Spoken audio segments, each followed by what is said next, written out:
faithfully conveying value and interpreting great books from around the world. Hello, this is Sally talking books. Today I'll interpret this book for you, The Global Empire, Tang Dynasty, from the Harvard History of China, Volume 3. The author of the Tang Dynasty volume is a renowned American expert in ancient Chinese history, a professor at Stanford University. Mark Edward Lewis writes that the Tang Dynasty was established in 618 AD and fell in 907 AD. It's been over 1100 years since then, yet it never seems to have gone far, often appearing in our lives. Take the most intuitive example, poetry. China is known as the land of poetry, largely due people's memories of Tang poetry. As the saying goes, read 300 Tang poems thoroughly, and even if you can't compose poetry, you'll be able to recite it. The first poem Chinese people often memorize is a Tang poem, like Li Bai's Quiet Night Thoughts or Meng Haoran's Spring Dawn. Moreover, these two great poets lived during the Kaiyuan and Tinbao eras of Emperor Xuanzang of Tang, a period considered the peak of ancient Chinese society, forming the so-called High Tang spirit and the Chinese ideal of a golden age. It is precisely modeled after the Kaiyuan Golden Age. Additionally, the Tang Dynasty might be the most internationally renowned dynasty in China. Tang culture profoundly influenced Korea and Japan, and traces remain today. Furthermore, the Tang Dynasty's fame spread to Southeast Asia, so much so that things related to China were prefixed with Tang. Chinese merchant ships were called Tang ships, and Chinese communities were called Chinatowns. Later, as Chinese people spread worldwide, from London, UK, to New York, USA, Chinatowns appeared everywhere. It can be said that the Tang Dynasty has long entered the collective memory of Chinese people and is also a label for the outside world to recognize China. The author of this book, Mark Edward Lewis, cleverly combines both aspects, organizing for us the nearly 300 years of Tang history. Next, I'll divide the book into 3 parts. Part 1, why could the Tang Dynasty become a global empire? What are the key factors here? Part 2, what impact did the Tang Dynasty's global nature have on its social life? Part 3, what major changes occurred in the Tang Dynasty that influenced the course of later history? First, let's talk about Part 1. Why could the Tang Dynasty become a global empire? What are the key factors? The answer is straightforward. It's the Li Tang imperial family's bloodline and cultural background. From a bloodline perspective, the Tang rulers were not purely Han Chinese. The Li Tang imperial family still had Xianbei blood in their veins. At the end of the Western Jin dynasty, northern nomadic peoples entered the Yellow River Basin and established over a dozen minority regimes. Among them, the Xianbei people founded the Northern Wei, which gradually unified the north. After the Northern Wei, several Xianbei nobles successively became emperors, and finally, the Sui and Tang dynasties unified China.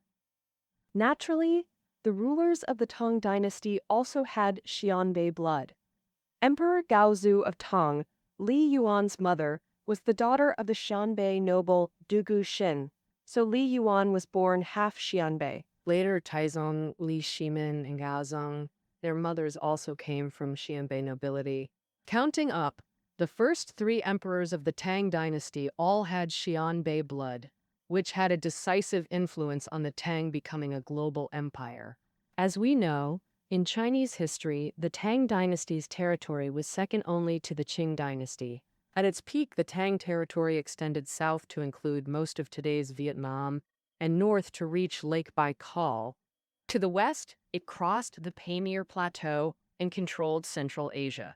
On such vast territory, it contained numerous regional and ethnic cultures, with diverse customs, and governance methods varied accordingly. At this point, the Li Tang imperial family's cultural background became advantageous again. The Xianbei people, rising from the Mongolian plateau, had a style and lifestyle marked by steppe culture. During the reign of Emperor Shaowen of Northern Wei, Sinicization reforms were implemented. By the Sui and Tang periods, the Xianbei nobility were quite Sinicized. The combination of steppe traditions and Sinicization history allowed Tang rulers to navigate smoothly. On one hand, they appointed Han officials and used Confucian doctrines to govern the Central Plains. On the other hand, in frontier regions dominated by nomadic tribes, Tang rulers leveraged their familiarity with nomadic culture and skill in dealing with nomads to establish and consolidate rule, as vividly demonstrated in Emperor Taizong's conquest of the Turks. When the Tang dynasty was newly established, the dominant power in the northern steppes, the Turks, repeatedly threatened Chang'an and once forced Emperor Taizong to sign a humiliating treaty under the city walls. If it were an ordinary emperor, they would have resorted to marriage alliances long ago. But was Emperor Taizong an ordinary emperor? He was immersed in steppe culture from a young age and clearly saw the strengths and weaknesses of the Turks. The Turks excelled in horseback archery and direct confrontation. The Tang army might not be a match in head-on battles, but nomadic societies were heavily affected by climate, such as natural disasters causing difficulties. What Emperor Taizong needed to do was wait for the right moment. In the third year of Zhenguan, that is 629 AD, a snow disaster occurred on the Mongolian steppe, causing massive deaths of livestock, severely weakening the Turks. Emperor Taizong launched a counterattack, capturing the Turkic Khan in one move and completely defeating the Turks. This move was of great significance.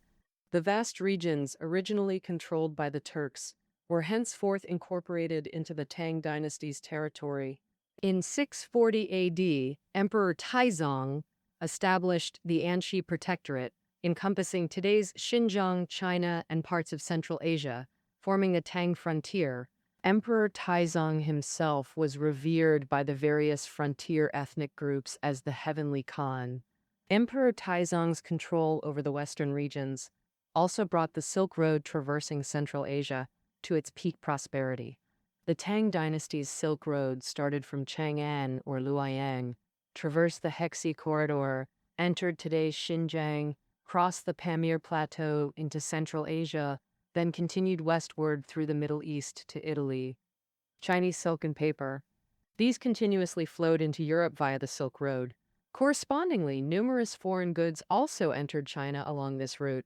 And beyond interactions with the West, the Tang dynasty also actively expanded eastward, where East includes East Asia and Southeast Asia. In the mid-7th century, the Tang eliminated its long-standing enemy in Northeast Asia, Goguryeo.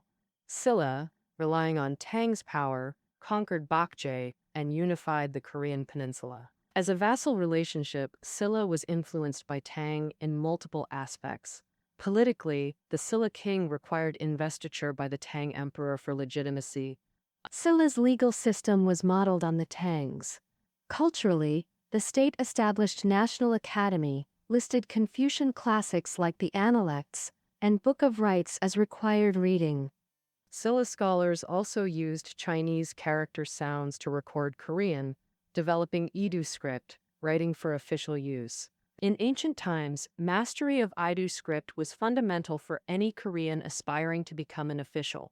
The Korean elite commonly spoke Chinese, wrote Chinese characters, and even created literary works in Chinese. Regarding Japan, champion 630 AD, the first Japanese envoys to Tang arrived, bringing back advanced civilization that prompted Emperor Kotoku's 655 reforms, comprehensively adopting Tang political and legal systems. Historically called the Taiko Reform, Japanese elites began taking pride in speaking Chinese and composing Chinese poetry. Japan's ancient capitals Kyoto and Nara were modeled after Chang'an and Luoyang. Toshodai temples still preserves high Tang architectural style. In Southeast Asia, Tang established the Annan Protectorate, governing most of modern Vietnam. Chinese rule lasted over 300 years. Only after the Tang dynasty's collapse did Vietnam gain independence.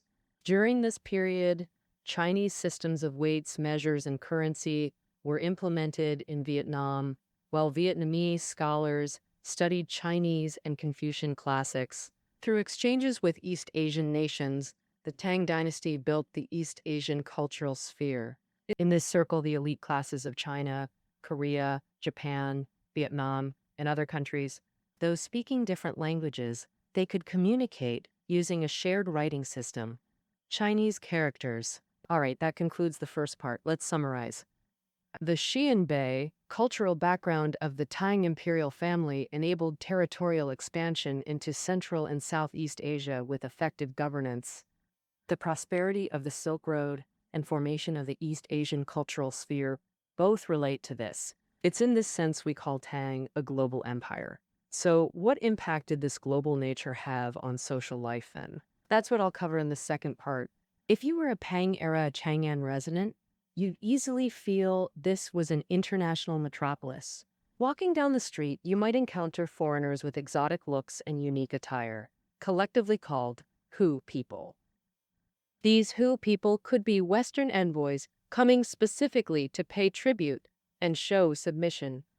They might be merchants enduring hardships along the Silk Road, or religious clergy. In Chang'an, there were many Persian Zoroastrians and Nestorian Christians. The exact number of Hu people in Chang'an can't be counted, but it was certainly substantial, evident in artistic works. Tang painter Yan Liben depicted foreign envoys, and existing Tang pottery figurines also feature many Hu figures. Some ride horses or camels, others drink or play music full of exotic charm. Chang'an then had thriving commerce with taverns lining the streets. To attract attention, many taverns hired young, beautiful Western region women to greet guests, called Huji. The great poet Li Bai loved drinking and frequented taverns. Becoming familiar with Huji, he wrote about them, e.g., where to wander after trampling fallen flowers. Laughing, I enter the Huji's tavern. And Huji beckons with fair hands, inviting guests to drunken gold cups. Huji were skilled in singing and dancing. Sogdian Hu Swan dancers could wear red deerskin boots and dance atop spinning bowls. Emperor Xuanzang and consort Yang Guifei greatly enjoyed this dance. Male dancers also performed. There was a Hutang dance where dancers rapidly circled, accelerating as they moved. And El Lushan, a Sogdian from the western regions, reportedly mastered Huten dance, often performing before Emperor Xuanzang and Yang Guifei, spinning like a top. And El Lushan had a massive physique, his belly nearly touching the ground. Notably, An Lushan enjoyed Emperor Xuanzang's deep trust, simultaneously holding military governorship over Pinglu, Banyang, and Heddong regions. This shows that Hu people were not only active among commoners, but could also hold high positions. This was particularly evident in military appointments. The Li Time imperial family, diverse and open-minded, preferred appointing non-Han generals. Tang founding generals like Yu Qigong and Zhongsun Shunda were Xianbei. Emperor Xuanzang promoted many minority generals. Anxi governor Gao Xianzi was Goguryeo. Hexi governor Geshu Han was Turk. Shi Siming, who joined An Lushan's rebellion, was Sogdian. During Anxi rebellion, Tang generals Li Guanbi was Khitan, Pugu Huayan was Tiale. Tang even borrowed troops from northern nomadic Uyghurs to recapture Chang'an. Late Tang's Li Qiang, Prince of Jin, defeated Huang Chao's rebels, extending the dynasty's life. Li Qiang was Chateau Turkic. The ethnic diversity among Tang commanders was unprecedented in Chinese history. Numerous Hu people added rich exotic flavors to Tang's social life. Chang'an had east and west markets. The west market gathered merchants worldwide: Turks, Sogdians, Arabs, Persians, Indians, etc. They sold exotic goods: animal furs, rare plants, tropical timber, delicacies, perfumes, jewels, even dark-skinned slaves called Kunlun slaves. A walk through Tang Chang'an's west market would dazzle you. Residents prized owning exotic goods. These goods spread throughout Tang via trade networks. High Tang poet Wang Kan mainly lived in Shanxi and Henan, but knew exotic goods well. Wang Han's famous song of Lianzhou, fine grape wine in luminous cups, to drink were urged by Pipa on horseback. The grape wine, luminous cups, and Pipa all originated abroad. Beyond Chang'an, Luoyang, eastern capital, also hosted many Hu people with ubiquitous exotic goods. Two southern cities, too, radiated exotic charm. They were Yangzhou and Guangzhou. First, Yangzhou. In Tang times, Japanese and Korean envoys and traders typically arrived by ship at Yangzhou before taking Grand Canal to Luoyang or Chang'an, and the most convenient route. Thus, Yangzhou gradually attracted many Japanese and Koreans who soon discovered business opportunities. Originally, goods from southern China, whether rice, salt, tea, or silk, were first gathered in Yangzhou before being transported inland. Wasn't this the perfect place for import and export trade? Some foreigners simply stayed and started businesses. By the mid to late Tang, Yangzhou was filled with foreign shops and became a gateway for international exchange. Now let's discuss Guangzhou, then called Panyu. Guangzhou was originally on the periphery of Chinese civilization, considered a wilderness.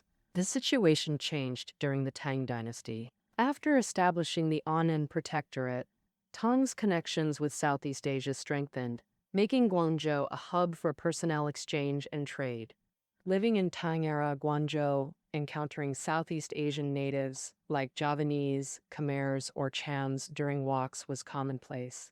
No need for surprise. Guangzhou also had significant numbers of Persian and Arab merchants who sailed from the Persian Gulf, crossed the Indian Ocean, traversed the Strait of Malacca, entered the South China Sea, and journeyed north to Guangzhou. This sea route took less time than overland paths and carried more cargo. As commerce developed, wealthy Persian and Arab merchants frequenting Guangzhou's port became so numerous that Tang locals formed the impression all Persians were rich. All right, that concludes the second part. We see Tang had several international cities: northern Chang'an and Luoyang, southern Yangzhou and Guangzhou, all commercially vibrant with numerous foreigners living alongside Chinese in close contact.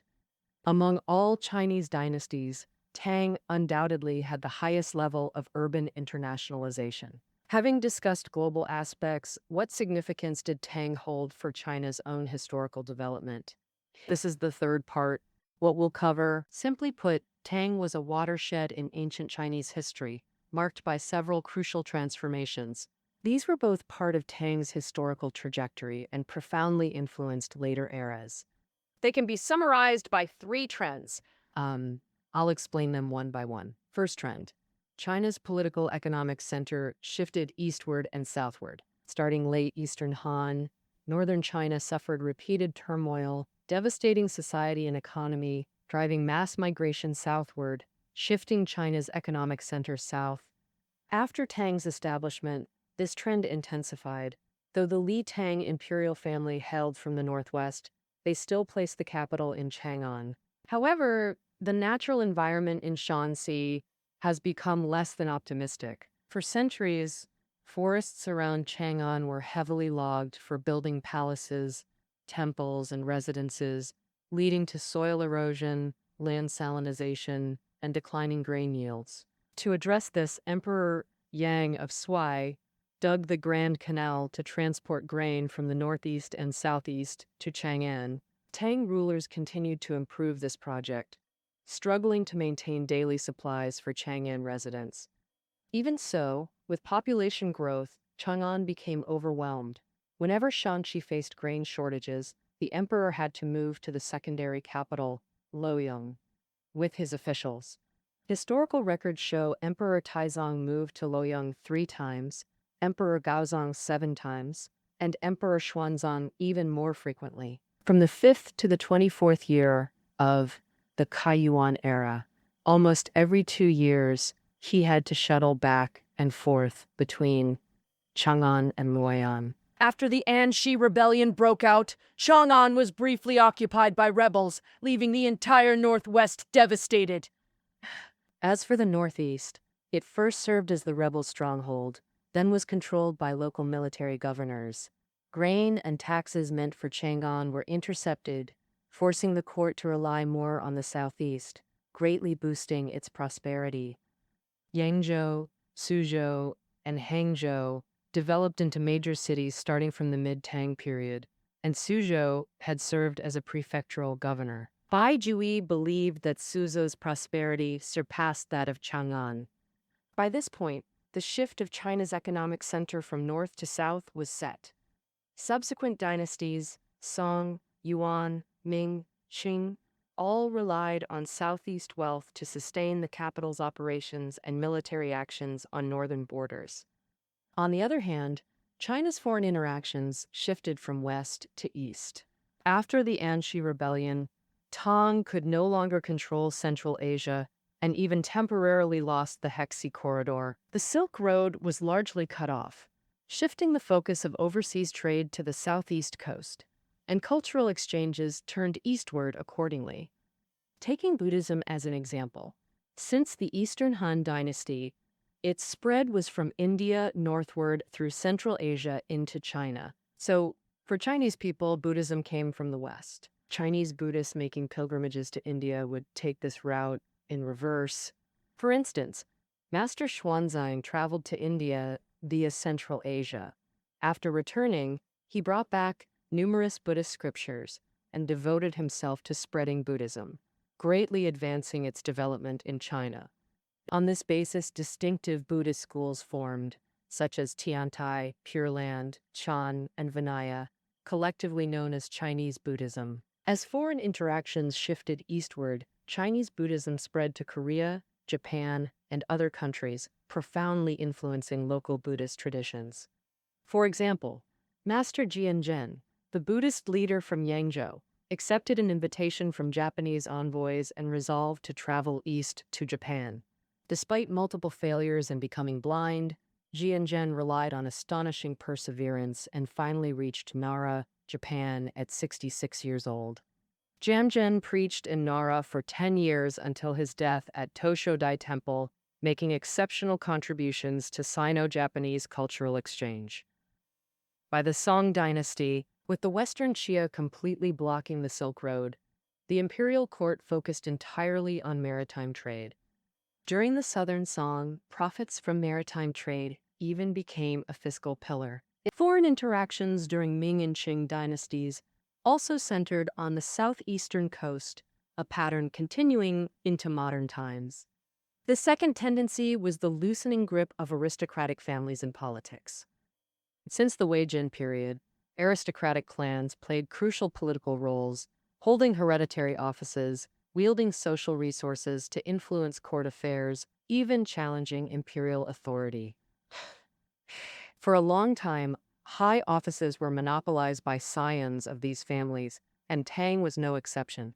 Tang's aristocratic clans fell into two categories: those established since Eastern Han like Fan Yanglu, Qing He Kui, Boling Kui, Taiyuan Wang. The other category comprised those who joined the Li Tang imperial uprising, mostly from Guanlong region, Shanxi's Guanzhong, and Gansu's Longshan, hence called the Guanlong group by historians.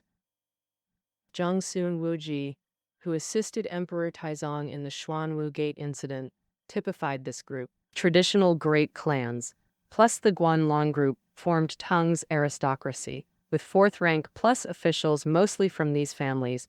Qing He Kui and Boling Kui alone produced 29 Tang chancellors, true chancellor factories. Yet emperors exhausted methods to suppress these clans to uphold absolute authority.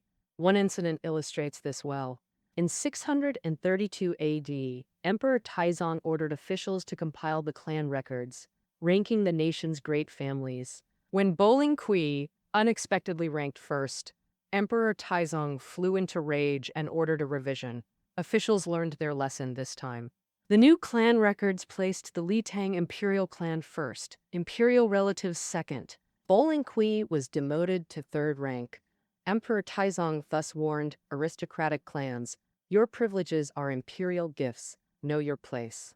Moreover, and most importantly, the emperor began establishing a system to promote commoners and break the monopoly of powerful families on political power. This system was the imperial examination system. The imperial examination system was created in the Sui dynasty and flourished during the Tang Dynasty. It advocated selecting talent solely based on merit, regardless of background. Once you passed the exam, you could get an official position, giving commoners a chance to change their fate. Yeah, I saw Wabi. The emperor absorbed commoners into the bureaucracy to dilute the power of aristocratic families. It should be noted that commoner in the Tang Dynasty didn't necessarily mean poor. Even if your family was well off, as long as you weren't from an aristocratic family, you were considered a commoner. For example, Direnji's father served as the governor of Guizhou, which is modern-day Fengji in Chongqing, so Direnji was also from a commoner background. With such a background, he couldn't have risen high. He excelled in the imperial exams, gained the favor of Empress Wu Zetian, and step-by-step became chancellor. Later figures like Han Yu and Bai Jui were also commoners. Like Direnji, they entered officialdom through the imperial exams. Although only 10% of officials in the entire Tang dynasty were selected through the exams, and those who became ministers or chancellors were still rare. And having discussed its global aspects, what significance did the Tang dynasty hold for China's own historical development? This is the third part. The content to be covered. Simply put, the Tang dynasty was a watershed in ancient Chinese history, marked by several crucial transformations. These were both part of Tang's historical trajectory and profoundly influenced later eras. They can be summarized by 3 trends. I'll explain them one by one. First trend, China's political economic center shifted eastward and southward. Starting late Eastern Han, northern China suffered repeated turmoil, devastating society and economy, driving mass migration southward, shifting China's economic center south. After Tang's establishment, this trend intensified. Though the Li Tang imperial family hailed from the northwest, they still placed the capital in Chang'an. However, the natural environment in Shanxi has become less than optimistic. For centuries, forests around Chang'an were heavily logged for building palaces, temples, and residences, leading to soil erosion, land salinization, and declining grain yields. To address this, Emperor Yang of Sui dug the Grand Canal to transport grain from the northeast and southeast to Chang'an. Tang rulers continued to improve this project, struggling to maintain daily supplies for Chang'an residents. Even so, with population growth, Chang'an remained overwhelmed. Whenever Shanxi faced grain shortages, the emperor had to relocate to the secondary capital Luoyang with officials. Records show Emperor Taizong moved to Luoyang 3 times, Emperor Gaozong 7 times, and Emperor Xuanzong even more frequently. From the 5th to 24th year of Kaiyuan era, he shuttled between Chang'an and Luoyang nearly every 2 years. After the Anxi Rebellion erupted, Chang'an was briefly occupied by rebels, leaving the entire northwest devastated. The northeast first served as rebel stronghold, then fell under local military governor's control. Grain and taxes meant for Chang'an were intercepted, forcing greater reliance on the southeast, greatly boosting its prosperity. Yangzhou, Suzhou, and Hangzhou developed into major cities from mid-Tang onward, with Bai Jui having served as Suzhou's governor. Bai Juyi believed Suzhou's prosperity surpassed Chang'an. Thus, China's economic center shifting south became irreversible. Subsequent dynasties, Song, Yuan, Ming, Qing, all relied on southeast wealth to sustain capitals and northern border defenses.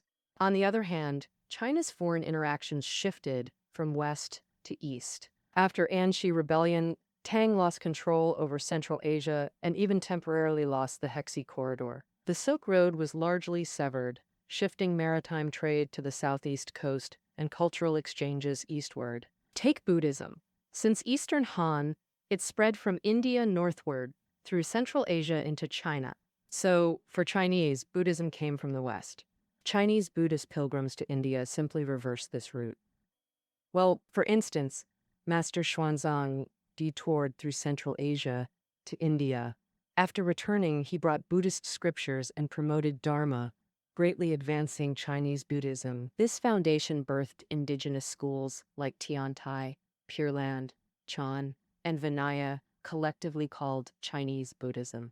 As exchanges shifted eastward, Chinese Buddhism spread to Korea, Japan, deeply influencing local traditions. For example, Master Zhen of Yangzhou invited by Japanese envoys, resolved to cross eastward to Japan. After multiple failures and blindness, Jianzhen reached Nara, Japan at 66 through astonishing perseverance. Jianzhen preached in Nara for 10 years until his death at Toshodai Temple, making exceptional contributions to Sino-Japanese cultural exchange. By the Tang Dynasty, with the Western Shia completely blocking the Silk Road, the imperial court focused entirely on maritime trade. During the Southern Song, profits from maritime trade even became a fiscal pillar. Foreign interactions during Ming and Qing dynasties also centered on the southeastern coast, a pattern continuing into modern times. The second tendency was the loosening grip of aristocratic families in politics. Since the Wei-Jin period, aristocratic clans played crucial political roles, holding hereditary offices, wielding social resources to influence court affairs, even challenging imperial authority. For a long time, high offices were monopolized by scions of these families, and Tang was no exception. Tang's aristocratic clans fell into two categories: those established since Eastern Han like Fanyang Lu, Qinghai Kui, Boling Kui, Taiyuan Wang. The other category comprised those who joined the Li Tang imperial uprising, mostly from Guanlong region, Shanxi's Guanzhong and Gansu's Longshan, hence called the Guanlong group by historians. Jiangsun Wuji, who assisted Emperor Taizong in the Swanwu Gate incident, typified this group. Traditional great clans, plus the Guanlong group, formed Tang's aristocracy, with fourth-rank plus officials mostly from these families. Qinghai Kui and Boling Kui alone produced 29 Tom chancellors, true chancellor factories. Yet, emperors exhausted methods to suppress these clans, to uphold absolute authority. One incident illustrates this well. In 632 AD, Emperor Taizong ordered officials to compile the clan records, ranking the nation's great families. When Boling Kui unexpectedly ranked first, Emperor Taizong flew into rage and ordered a revision. Officials learned their lesson this time. The new clan records placed the Li Tang imperial clan first, imperial relatives second. Boling Kui was demoted to third rank. Emperor Taizong thus warned aristocratic clans, "Your privileges are imperial gifts. Know your place." Moreover, and most importantly, the emperor began establishing a system to promote commoners and break the monopoly of powerful families on political power. Well, this system was the imperial examination system. The imperial examination system was created in the Sui dynasty and flourished during the Tang Dynasty. It advocated selecting talent solely based on merit, regardless of background. Once you passed the exam, you could get an official position, giving commoners a chance to change their fate.